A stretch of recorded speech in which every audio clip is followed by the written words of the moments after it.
नेहा जहाँ रणबीर से चॉकलेट लेकर उसी रेस्टोरेंट की तरफ जाने लगती है जहाँ से वो अपने दोस्तों को कुछ देर में आने का बोलकर बाहर निकली थी। वहीं दूसरी तरफ रणबीर अपने सेक्रेटरी से इस लड़की यानी नेहा का पूरा बायोडेटा उसे लाने का बोल देता है। रणवीर का हुक्म में उसके सेक्रेटरी के लिए ऐसा था जैसे आज रात होने से पहले रणवीर को नेहा के बारे में अगर उसने जानकारी नहीं दी तो रणवीर एक सेकंड का समय नहीं लगाएगा उसे उसकी नौकरी से निकालने के लिए। वहीं इतना बोलकर रणवीर भी निकल जाता है अपनी मीटिंग के लिए, जिसके लिए वो यहाँ ध्रुव सिंघानिया से मीटिंग के लिए आया था।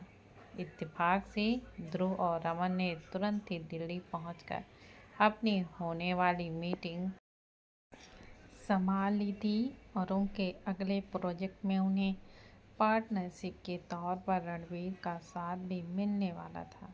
ये होने के लिए बिल पार्टनरशिप कोई छोटी मोटी नहीं बल्कि बिजनेस वर्ल्ड में अपना एक नाम करने के लिए ही काफ़ी थी, क्योंकि इसमें सिंघानिया, मल्होत्रा और रायचंद्रा सभी के यंगर्स लीडर्स काम करने वाले थे। रणवीर जैसे ही मीटिंग हॉल में जाता है उसका स्वागत बहुत अच्छे से होता है। साथ ही सबको ये लगता है कि बिजनेस में एक दूसरे से अब तक ना जुड़ने का कारण यही होगा कि ना ध्रुव अपने में कम है और ना ही रणवीर अपने आप को ध्रुव से कम समझता होगा। इसलिए इनकी जोड़ी आज से पहले भी पार्टनरशिप नहीं दिखा पाई, पर आज कुछ अलग होने जा रहा था। ये उनकी नई प्रोजेक्ट जिसमें वो यूनिवर्सिटी के साथ टी टॉप करके स्टॉक और इन्वेस्टमेंट की अपनी पार्टनरशिप के थ्रूआउट एक कंपनी बनाना चाह रहे थे, जिसमें आजकल के युवाओं को थ्योरी के साथ प्रैक्टिकल भी समझाया जा सके। इनके प्रोजेक्ट में एक्सपेरेट कॉलेज और यूनिवर्सिटी से पहले टी टॉप करना होगा, फिर एक कैरिकुलम के थॉट्स अपना विस्तार करना होगा। सबसे अच्छी बात ये भी होगी कि इन्हें यही से अपनी कंपनी के लिए यंग टैलेंट भी मिलने लगेगा, जिन्हें इनकी ही कंपनी से पहले ट्रेनिंग मिली होगी।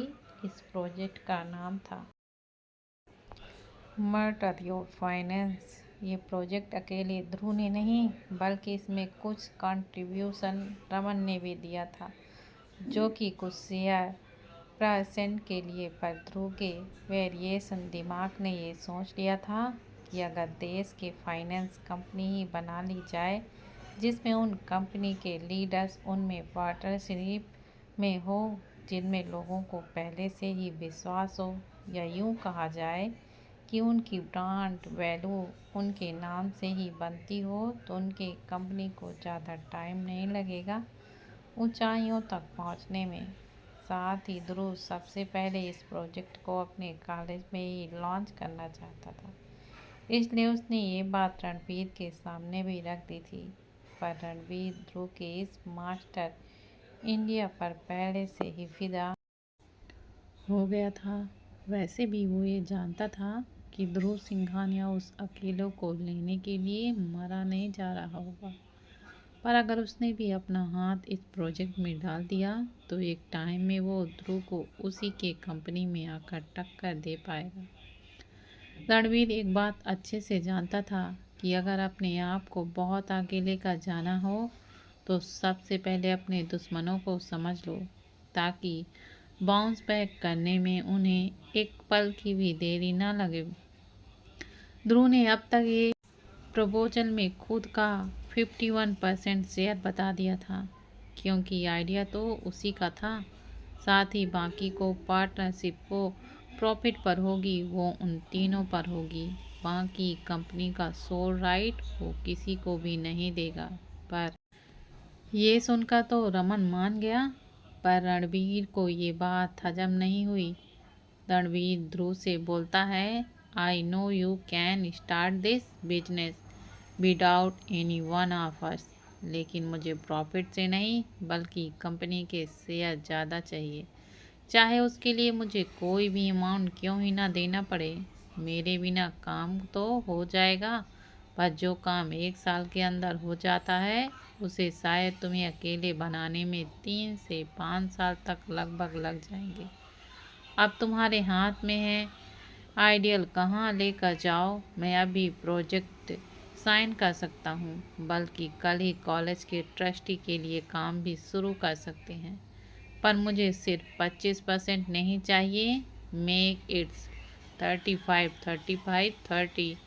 ये सुनकर ध्रुव एक तेज ही स्माइल करता है और बड़े एटीट्यूड से रणबीर से कहता है, nothing with attitude like your confident. जिस पर रणबीर ध्रुव को जवाब देकर बोलता है, ये तो मेरे खून में है। प्यार या व्यापार बहुत शिद्दत से करते हैं, लेकिन अगर धोखा मिलता है तो सामने वाले को भी तबाह कर देते हैं। तभी रमन भी तुरंत बोल पड़ता है, आई एम फाइन विथ 30%। वैसे भी दिल्ली दिलवालों की शहर है, यहाँ से खाली हाथ तुम्हें भेजने का मन नहीं है, इसलिए आई एम इन। इस बात को सुनकर रणवीर को कुछ देर पहले का हसीन पल याद आ जाता है, जिसमें उसने पहली बार इतनी प्यारी लड़की देखी थी जो सच में उसका दिल चोरी करके ले गई थी। बचा था तो रणबीर के पास उसका दिमाग। रमन की बात सुनकर ध्रुव भी खड़ा होकर अपना हाथ रणबीर के लिए बढ़ा लेता है, और रणबीर इसी समय का तो इंतजार कर रहा था। इसलिए जैसे ही ये मौका आया उसने तुरंत ध्रुव का ऑफर ले लिया। रणवीर के साथ सभी ने अपने न्यू प्रोजेक्ट के लिए सारे साइन और लीगल काम करवाने शुरू कर दिए थे, और तीनों मिलकर ये डिसाइड करते हैं कि पहले वो अपने कॉलेज में ही अपना एक्सपीरियंस और अपने एम्प्लॉयज़ को एक करिकुलम बनाने को बोलेंगे, और जैसे ही उनका पायलट प्रोजेक्ट अच्छा करेगा वो इसी नाम से कंपनी को भी शुरुआत कर देंगे। सभी काम करने के बाद यह डिसाइड होता है कि कल उनके कॉलेज में सबसे पहले एक सेमिनार आयोजित करेंगे। फिर कुछ टीम के साथ कुछ महीनों की एक सब्जेक्ट के तौर पर इसी फाइनेंस और डिटॉक्स की जानकारी देंगे, जो कि एक ऐप में ध्रुव ने ऑलरेडी डाल दी थी। वो ऐप एक मार्केट से लिंक किया हुआ था, इसलिए अपनी नॉलेज के बाद लोग यहाँ अपना पार्टिकल भी कर सकते थे, यानी अपनी नॉलेज को अप्लाई। रणबीर भी मान जाता है अगले दिन ध्रुव के कॉलेज में आने का। वहीं दूसरी तरफ नेहा उछलती कूदती हुई रेस्टोरेंट के अंदर आ जाती है, और उसे थोड़ी देर से आता हुआ देखकर पास सवाल पर सवाल करने लगता है। साथ ही नेहा को थोड़ा डांट मारते हुए कहता है कि अगली बार अगर वो अपना फ़ोन साथ लेकर नहीं घूमी तो वो उसका फ़ोन उससे छीन लेगा। दरअसल हुआ ये था कि नेहा, जिसे वैसे भी अपने फ़ोन को अपने पास रखने की ज़्यादा आदत नहीं रहती थी, इसलिए कभी कभार नेहा अपना फ़ोन कहीं हॉस्टल में तो कहीं कॉलेज लाना ही भूल जाया करती थी।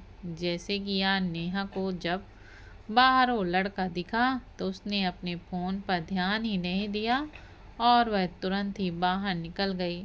जबकि यहाँ जब कुछ देर हो जाती है तो पीहू और कृति उसे वॉशरूम से लेकर यहाँ वहाँ भी ढूंढते हैं, पर जब नेहा उन्हें रेस्टोरेंट के अंदर नहीं दिखती तो पास सबके सामने ये कहने लगता है, उसकी बहन को ढूंढ कर लाना उसके लिए तो बाएं हाथ का खेल है।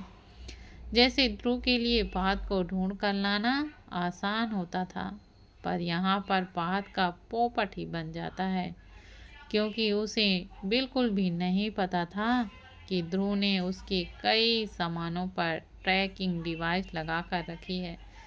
जबकि वो जो तरीका इस्तेमाल करने वाला था वो था नेहा को कॉल करना, जो कि वो समझ नहीं पा रहा था कि नेहा की बेस्ट फ्रेंड ही क्यों नहीं कर पा रही है। बात खुद को थोड़ा ज़्यादा तेज समझकर जब नेहा के फ़ोन पर कॉल करता है तब जाकर उसे समझ आता है कि पीहू ने आखिर नेहा को कॉल क्यों नहीं किया, क्योंकि नेहा अपना फ़ोन पहले से ही पीहू को संभालने के लिए दे चुकी थी जब वो यहाँ के लिए निकली थी। अब पात को एक तो गुस्सा इस बात का आ रहा था कि उसका ही हर बार पोपट क्यों बनने लगा है, और उसकी बहन आखिर बिना किसी को बताए गायब तो गायब कहाँ पर हो गई। इसलिए वह अपना गुस्सा नेहा पर उतारने के बाद पार्थ नेहा से पूछता है, बताओ भी, कहाँ थी तुम अब तक। नेहा पार्थ को देखकर पहले तो अपना मुंह बनाती है, फिर सभी को वो सारा चीज़ बता देती है जो अभी कुछ देर पहले हुआ था कि उसके बस कुछ 200 रुपए के चक्कर में उसी किसी ने चॉकलेट तक दे दी। बात को तो ये सबसे पहले ये सुनकर नेहा पर ही गुस्सा आता है कि आखिर उसने बाकी सबको क्यों नहीं बताया, और क्या होता कि वो गाड़ी वाला नेहा को चोट पहुंचा देता। और यहाँ देखो ये लड़की इस बात पर ज़्यादा खुश रही है कि उसके कारनामा की वजह से उसको तुरंत मीठा फल भी मिल गया। पार्थ देखता है कि ये गोल्डन रैप में लिपटी हुई चॉकलेट को नेहा पीहू को दिखा रही थी, पर पार्थ जो दूर से उस चॉकलेट को देखकर ये समझ गया था कि यहाँ मामला कुछ और है। माँ 200 रुपये के बदले कोई इतनी महंगी चॉकलेट क्यों ही देगा किसी को।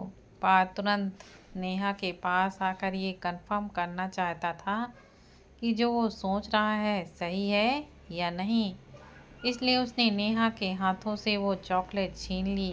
पर ये देखकर नेहा एकदम से आग बबूला हो गई। नेहा जो सबको उस चॉकलेट का कुछ हिस्सा देती, पर थोड़ा सा, और यहाँ उसका ये भाई वो चॉकलेट ही छीन चुका था।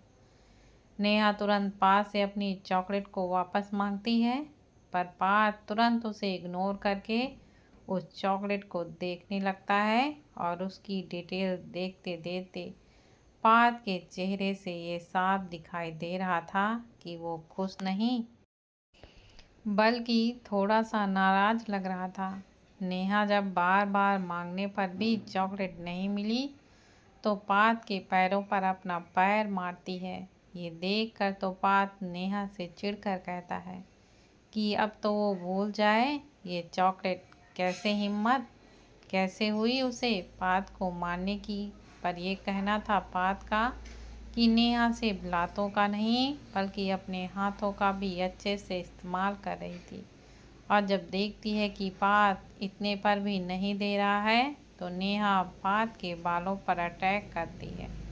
जो पार्थ सबसे ज़्यादा प्यारे थे, ये दोनों टॉम एंड जेरी की तरह रेस्टोरेंट में लड़ने लगते हैं, जिसमें एक दूसरे के बालों का ही हाल बुरा हो रहा था, और उनके दोस्त बस उन्हें एक दूसरे से अलग करने के बजाय अपनी हंसी नहीं रोक पा रहे थे। बल्कि कृति तो उनकी इस हालत में कई फोटो भी ले चुकी थी। वहीं दूसरी तरफ ध्रुव मीटिंग ख़त्म होने के बाद अपने घर जाने की ही सोचता है। उसके मुताबिक पार्थ और नेहा तो अब तक घर पहुंच ही गए होंगे, पर उसके पास सेरा का कॉल आता है जो पार्थ के लिए उसने ही सीक्रेट गार्ड हायर किए हुए था। ध्रुव सेरा का फ़ोन उठाकर पूछता है, क्या सब पहुंच गए, कोई अर्जेंट नहीं है तो मैं भी बस पहुंचने ही वाला हूँ। तभी फ़ोन पर सेरा उसे कुछ बताता है जिसे सुनकर ध्रुव की दोनों भवें ही सिकुड़ने लगती हैं। और सबसे ज़्यादा गुस्सा उसे सेरा पर आता है कि उसके बताने के बाद भी वो इस समय तक नेहा और पार्थ को घर छोड़कर क्यों नहीं आया। ध्रुव तुरंत अपनी माय वॉच निकालता है और उसी रेस्टोरेंट की तरफ जाने लगता है जहां उसने सुना था कि पार्थ और नेहा एक दूसरे से लड़ने में बिजी थे।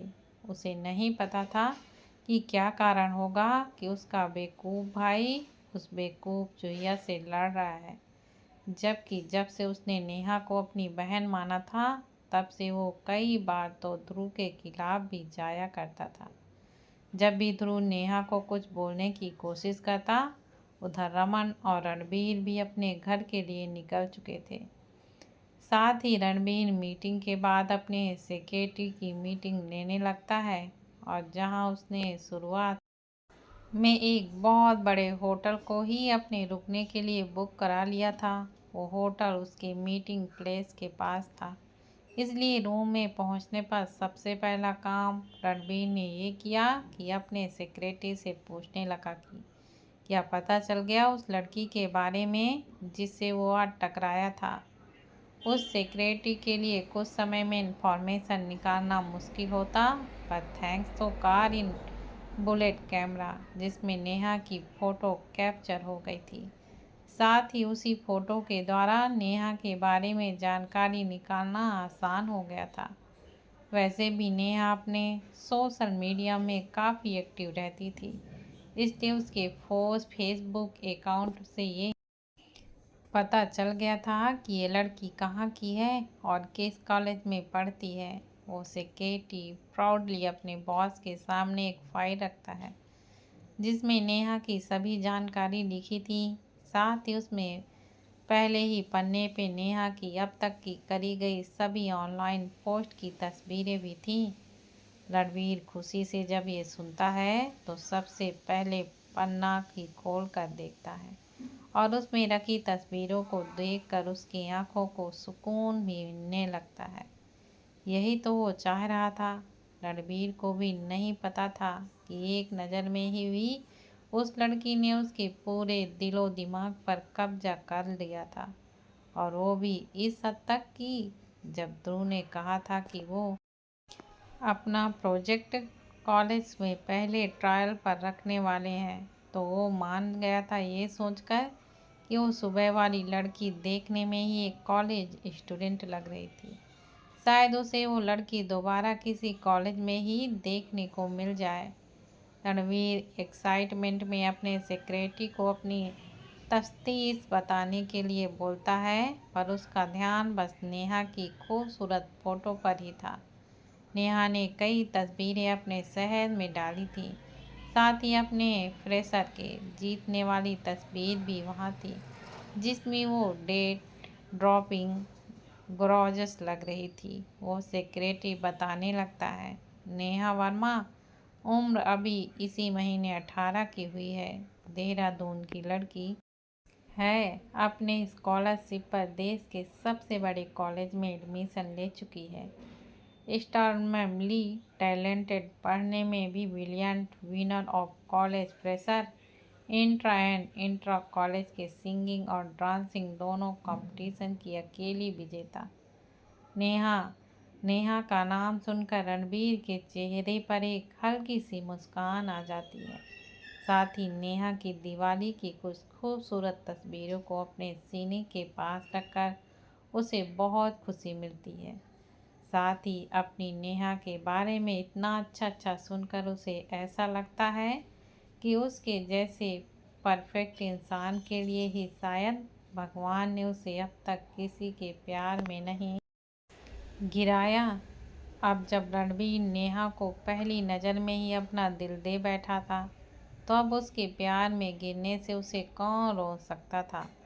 रणबीर तो नेहा की इतनी तारीफ़ें सुनकर ऐसे खुश हो रहा था जैसे कोई उसकी तारीफ कर रहा हो। A beauty with talent is a rare combination.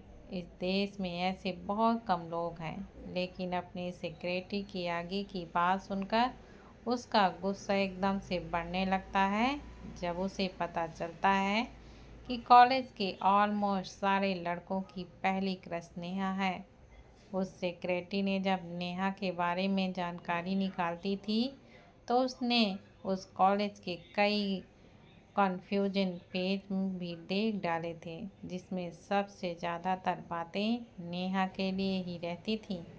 साथ ही एक लड़कों की वोटिंग भी हुई थी, अब तक के कॉलेज में सबसे खूबसूरत लड़की कौन है जिसे वो लोग अपनी गर्लफ्रेंड बनाना चाहते हैं, तो इस पर भी 90% लोगों ने अपना वोट हाँ में दिया था। यानी नेहा सिर्फ टैलेंट की वजह से नहीं बल्कि अपनी अदाओं और अपने खूबसूरत होने के लिए भी अपने कॉलेज में फेमस थी। रणबीर जब उस कॉलेज का नाम पूछता है तो उसके चेहरे पर कुछ देर पहले आया गुस्सा कम हो जाता है, जबकि गुस्से की जगह एक एक्साइटमेंट ने ले ली थी, क्योंकि ये और कोई नहीं बल्कि वही कॉलेज था जिसमें वो कल जाने वाला था। रणबीर अपने सेक्रेटरी से कहता है, मैं समझ गया, मुझे अब क्या करना है।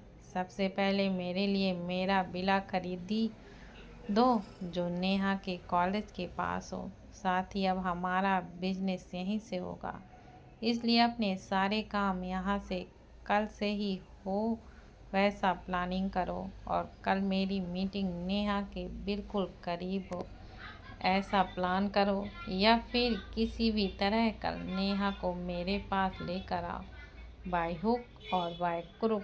सेक्रेटरी बस फटी की फटी आंखों से अपने बॉस को देखता है, जो एक आशिक की तरह अपनी आशिकी दिखाने लगे हैं। साथ ही जहां उसको कल के बाद वापस अपने शहर में आकर अपना बिजनेस इंटरनेशनल प्रमोट करना था, वहाँ उसका भास अब अपना बिजनेस यहीं बल्कि अपने पहले प्यार के लिए अपने बनाए हुए सभी प्लान कैंसिल कराने के लिए तैयार हो चुके थे। रणबीर अपने सेक्रेटरी को उसके कल के प्रोग्राम के लिए तैयार करने के लिए बोल देता है और खुद अपने मन में कहता है, अब हम आपको अपना बनाकर ही अपने शहर जाएंगे। आपकी वजह से हमने इस शहर को भी अपना लिया है जिससे हमें सबसे ज़्यादा नफरत है। रणबीर सोचते सोचते अपनी कुछ पुरानी यादों में चला जाता है, जब उसने अपने सबसे करीबी इंसान अपने भाई को इस शहर में खो दिया था। इसलिए इस शहर को छोड़कर बाकी देश की हर राजधानी में उसका कोई न कोई बिजनेस जरूर था। उधर दूसरी तरफ पार्थ, जो इस समय पुरानी लड़ाई को भूलकर नेहा को समझा रहा था, 200 रुपये नहीं, $200 की चॉकलेट है जो उसकी मिली थी। इसलिए तो वो नेहा से नाराज़ था कि एक अनजान इंसान से बाहर कोई चीज़ क्यों ली, जबकि अगर यही चॉकलेट इसको खानी थी तो वो बता देती। उसका भाई कितनी बार उसके लिए यही चॉकलेट लाया करता था। लेकिन नेहा तो ये सुनकर हक्की बक्की रह जाती है कि 200 रुपये की जगह वो ये क्यों नहीं देख पाई कि ये $200 की चॉकलेट है, जो वास्तव में बहुत ही ज़्यादा महंगी थी। और ना ही नेहा को अगर पहले पता होता तो वो उस अनजान इंसान से इतनी महंगी चॉकलेट लेती ही नहीं। नेहा फिर से चॉकलेट का प्राइस देखती है तो उसके तो तोते ही उड़ जाते हैं। ना नेहा ने इतनी महंगी चॉकलेट देखी और ना कभी खाई थी। अब नेहा वो चॉकलेट पात को ही ये कहकर पकड़ा देती है, इतने महंगे शौक उसे नहीं पालने जिसे वो खुद पूरा ना कर सके। पर यहाँ पात का अपनी बहन को लेकर दिल पिघल जाता है और नेहा को बड़े प्यार से कहता है, अब जब मिल ही गई है तो इसे मिलकर खा लेते हैं। बस अगली बार से मैं तुम्हें चॉकलेट खिला दूंगा जब तक तुम नहीं कमाती, और जब तुम कमाने लग जाओगी तब मुझे यही चॉकलेट खिला दिया करना। इतना सुनकर सभी का मन भी इतनी महंगी चॉकलेट खाने का कर जाता है, और सबसे ज़्यादा तो नेहा का, क्योंकि उसने आज तक 200 रुपये से ऊपर की चॉकलेट ही नहीं देखी। खाना तो बहुत ही दूर की बात थी। सभी अपना अपना शेयर खाने के बाद लास्ट के 2 पीस नेहा और पीहू के लिए छोड़ देते हैं। ठीक उसी समय पात को उसके भाई का कॉल आता है और उसे अपने दोस्तों के साथ बाहर आने के लिए कह देता है। अपने भाई की टोन सुनकर तो पात नेहा की तरफ मासूम नज़रों से देखता है। हम अब तक यहीं पर हैं, ये देखकर तो भाई का गुस्सा एकदम सातवें आसमान पर होगा। तुम ही हमें यहाँ पर लेकर आई हो और तुम ही हमें यहाँ से सुरक्षित घर लेकर जाओगी। चलो बाहर और भाई को कन्विंस करो। उधर नेहा ध्रुव को कन्विंस करते करते कुछ देर पहले हुई घटना के शुरू से लेकर अंत तक का पूरा इतिहास बताने लगती है। इस बात से बेखबर कि ध्रुव का गुस्सा कम नहीं बल्कि बढ़ने लगा था। ध्रुव एक तो गुस्सा था कि उसे अब तक यही लग रहा था ये सभी सेफली पहुंच गए होंगे, पर यहाँ तो नेहा एक स्ट्रेंजर से $200 की एक्सपेंसिव चॉकलेट ले चुकी थी।